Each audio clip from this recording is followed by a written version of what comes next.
The word Islam has a meaning that, submission to the will of Allah.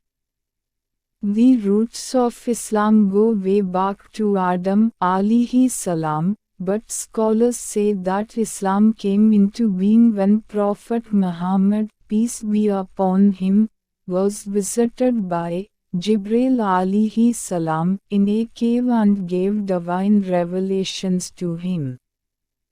Believers of Islam have a belief that everything happens with Allah's permission, be it good or bad. That is why they live a life with complete submission to Allah. Muslims live by two characteristics, and they are discipline and structure, which helps the Muslims follow the 5 pillars of Islam. The very first and important one is declaration of their faith, Shahada. Then the second one is prayer. They pray 5 times a day while facing in the direction of Kaaba. Then there is almsgiving, zakat, that every Muslim has to give though a Sharia 5% of their wealth to the poor in the name of Allah. Another pillar is fasting in the month of Ramadan. It lasts a whole month before sunrise to sunset. While fasting, no food or drink is allowed or any other thing that may give body the energy.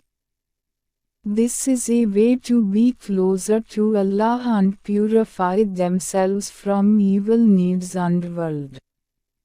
The last pillar of Islam is pilgrimage to Mecca, where people go to Kaaba and perform Hajj, and it has been followed from the times of Hazrat Ibrahim alayhi salam.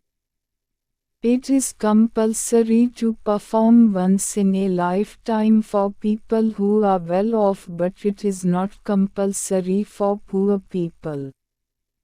There are many misconceptions about the religion Islam throughout the world. Most of the world think that Muslims are terrorists because of how Muslims are shown on the television. It is in humans' nature to believe everything they see or hear about Muslim and have made a negative concept about Muslims and treat them badly when they are seen near them. Everyone needs to realize that not all Muslims are terrorists, and all the negative events that have occurred all over the world has been led by some extremist groups. It is said that, you should not judge someone without knowing them, but this concept of their own is completely ignored when they face a Muslim and judge him. There were some black people who were killed unjustly, and people all over the world protested against it, saying that we should not judge someone based on race, culture or religion. But what about the Muslims who were also killed unjustly in a non-Muslim country just because of their religion by the very people who stood against it during Black Lives Matter protests? People should broaden their minds and thinking and accept every religion, most importantly Islam, as most people are against it for some absurd reasons. They should gain some perspective of the Islamic faith, which will lead them to understand Islamic people and would be more widely accepted.